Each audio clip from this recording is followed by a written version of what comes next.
The White House recently called upon the USDA's Forest Service and the Bureau of Land Management to produce the first ever national inventory of mature and old-growth forests. After a year's work, the first stage is complete. And thanks to observations from high above, scientists will soon be able to view, measure, and understand our forests like never before.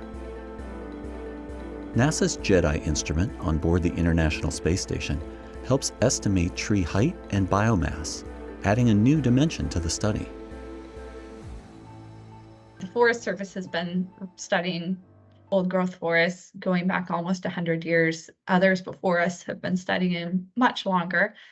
Many of these forests have been managed for millennia by Native peoples who have deep connections to these forests, but we still have a tremendous amount to learn.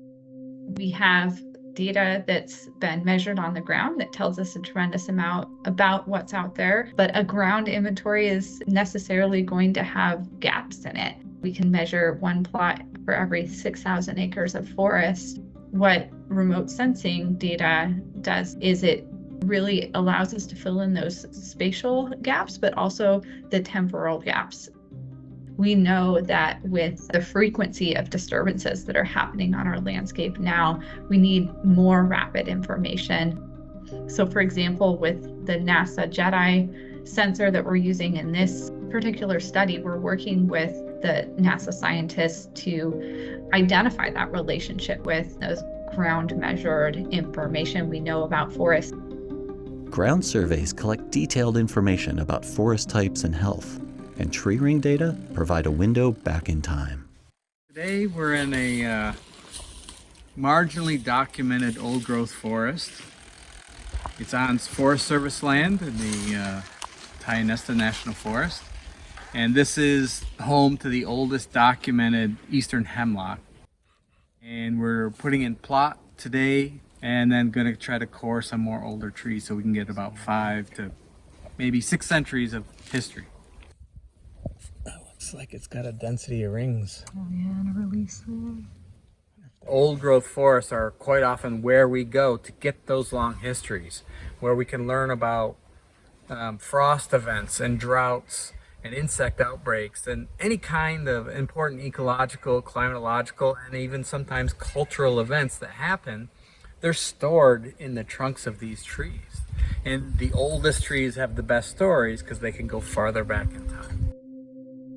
These living time capsules and their ecosystems help clean our air and drinking water and provide spaces for recreation and wildlife. They also help absorb more than 10% of our annual greenhouse gas emissions.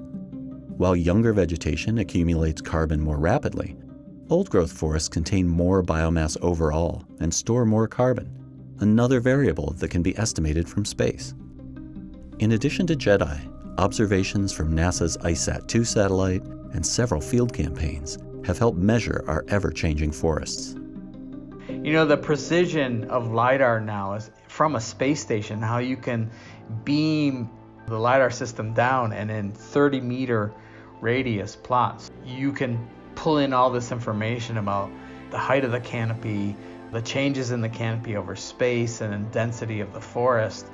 The precision of these beams now from outer space to get detailed information about a forest is truly astounding. These ecosystems are so complex from the treetop to the bedrock, right? We're still learning so much about what's underground, what's in the soil, this live dynamic system, and what we can't see. The old growth forests have a function of time that as a human we can't fathom. From a Western science perspective, we do not understand, and it wouldn't be wise to lose these systems.